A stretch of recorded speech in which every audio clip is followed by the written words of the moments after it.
as a kitty druid, I just want to say that I really love what you did with Fandrel's Flame Scythe. Really well done. I really like that. My question is, do you have any plans to make any other items like Fandrel's Flame Scythe in the future and maybe spread the love among the other druid specs? And also, once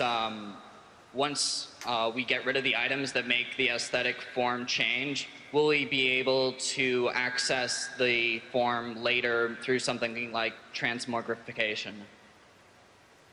That's something we talk a lot about. When we give out an item like that, we ask ourselves, okay, do we want this to be what every druid looks like from now on? Because they probably would if we gave them the option. And by tying it to an item, we can have it last for a certain amount of time and then go away. We'd have to ask ourselves really carefully, is this, are we going to do this? Is this just going to be all cats are on fire now, or all cats who are capable of getting the item, or that sort of thing? So for the moment, we want to keep it conservative and say that as long as you want to use that staff, you can do that, but that was a special thing for the Firelands tier, and hopefully there'll be other special things in the future. We don't want to build up this library where, say, 5 or 10 years from now, there's 4 different magic ways cats can look. There's the ice cat or the storm cat or whatever like that. Thundercat. Thundercat. Ho!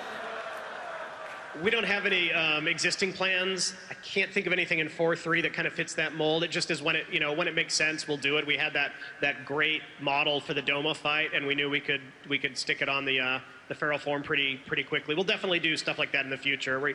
As with the answer we gave in the legendaries, we don't want to make it so formulaic that players are like, oh, clearly this is the tier when the Fury Warrior gets the item because it's their turn. We want to keep it fresh and make it exciting when stuff like that shows up. All right, thank you. Thank you.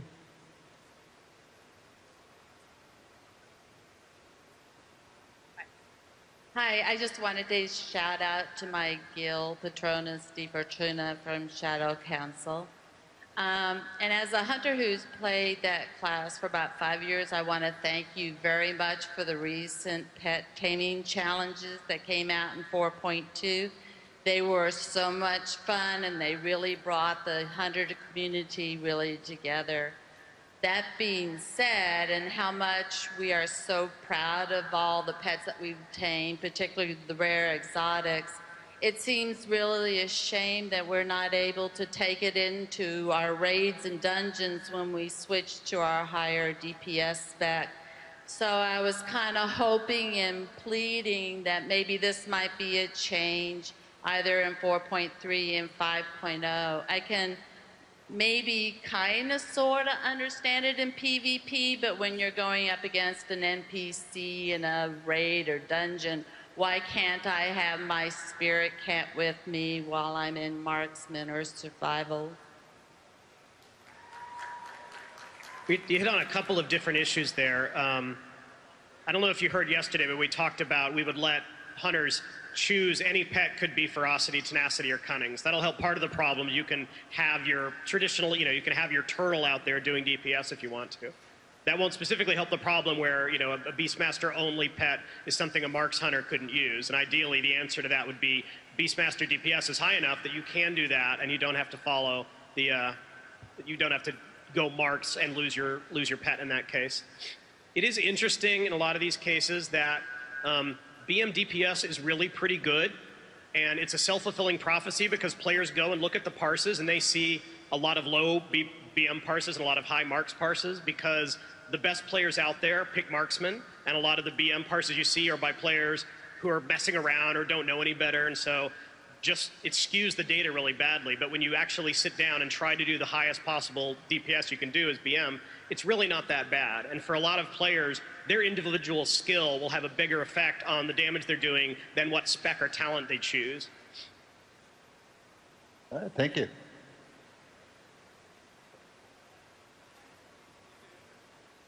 All right, I have a lore question. At the end of Cataclysm with the goblins, Gallywix gets put in charge, and it seems really far-fetched because he's this bad guy the whole way through. And then what happens to him after you get to Azeroth? You see his head on the side of a mountain, but you never see him again. Also, Blinding Shield for Pallies. What happened to that? Why don't you take both of those, Chris? Be useful, Chris. Oh, thank you. Thank you. Thank you, thank you, thank you. We all love you, Chris. Thank you. Gallywix, you know, we haven't had a conversation about Gallywix in a while. So I don't know if there's any like core plans for him right now. He really served us well in terms of the Goblin experience. But I think he's super interesting, and I do think he's a bastard, and that is what makes him interesting. So I don't know. You know, we'll definitely be jamming on it. But since that content was developed, we haven't had a tremendous amount of discussion about him. Most of our discussion these days is trying to kind of buff up some Pandaren characters and try and make them interesting too. So I don't know. We'll be thinking about Gallywix and what to do with him. On Blinding Shield, repeat after me. Nothing is set in stone. Things can change. GC did not promise me a pony. But it is currently penciled in as the new Paladin level 87 ability. Thank you so much. I think we promised him a moose. I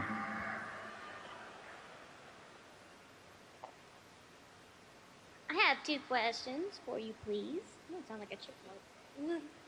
My first question is about the shaman new talent points that you have coming up. A lot of them seem to be geared towards resto and not really to a damage point. I know you said that you wanted hybridization to become more into play, but what's wrong with the classes that want to be more of the damage role and not go into the healing? If you look at several of those talents, there are options to do damage. The one that clones your spell, for example, is a great, you do a lightning bolt and it procs and now you get a second lightning bolt. So there definitely will be ways to increase your DPS. What we didn't want with this new talent system was for, say, an enhancement shaman to just go down there and say, okay, melee DPS, melee DPS, melee DPS, I'm done. Because then you're back to a cookie cutter build, which is the whole thing we're trying to avoid. And in the case of the shaman, because there is a healing spec as well, and because they are a hybrid, we wanted to have some healing tiers. But then we also have some tiers that are based around totems, or some tiers that are based around movement or utility. But you also said that you wanted to get away from the talents, the totems yesterday. Why would you create all these talents based on totems if you were going to take them away? No, we love totems. We think totems are what is so cool about being a shaman. What we don't think are interesting is dropping a totem to get like Strength of Earth or something like that. The ones that are just passive buffs. All of the utility totems and the totems that do damage we think are interesting, and we think shaman can have fun choosing which one of those to drop down. Thank you, though.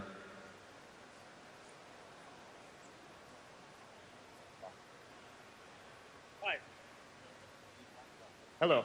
My name is Bob, and your question is kind of similar to mine, except with paladins. According to the lore behind Warcraft, each paladin has a librum, and you guys are going to get rid of relics. Is it somehow possible in the future you could add an animation to the librums, When you say animation, do you mean actually make it visible on the character? Yeah. Yeah, that's what we were talking about earlier, like doing, hits on every class that's specific to that class. So yes, and also for hunters, we're going to do ammo pouches and, quivers and obviously other things for other classes as well. So it is possible. Yeah, and I think Greg can probably go into detail about how that's actually going to work with design. That's just from the visible angle, but taking away relics as a mechanic doesn't necessarily mean that we're not interested in following through on the visual side of things, and they have plans for how to deal with that, obviously, on the design side as well. I don't know if you want to talk to them. Yeah, totally. I don't think I could put any better than that. Thank you. Thank you.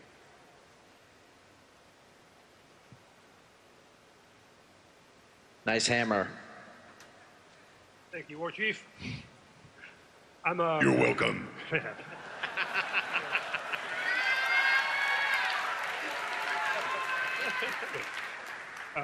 I'm Rationalist from Bloodbath Beyond of Lane. Hey, guys. Sort of gameplay lore question. In the upcoming 4.3 End of Time, we get to kill, how do you pronounce it? Mormazoid, or the evil Nosdomo? Murazond. Thank you. In a 5-man, but Deathwing and Malagos require the 10-25-man. And I was wondering if this is actually the last we'll see of the Infinite, because I want to kill them epically and properly in their own raid. And also, player housing, please. Well, for the housing, I've got the standard answer, which is it's something that we would love to do someday. It's something that we talk about all the time. We have a general idea of ways that we would do it, but they are incredibly time and resource consuming. So as long as you guys still want more dungeons and raids and character classes and all that kind of stuff, it makes it very difficult to do both of those at the same time. But we're still holding on to that dream that someday we'll be able to make it happen. And I would say, relative to the infinite dragonflight question, you know, the component of it that is Nosdormu's story, definitely, let me think about this before I roll this out. It definitely wraps fairly cleanly, but I think the infinite dragonflight concept is very cool and very useful for the world. You know, the time waves will always exist. It's nice to have some bad guys in there. We don't have any current plans post, you know, 4.3 for the infinite dragonflight, but I think it's an idea that could and should be leveraged forward, you know, indefinitely, provided it's cleverly done. Thank you.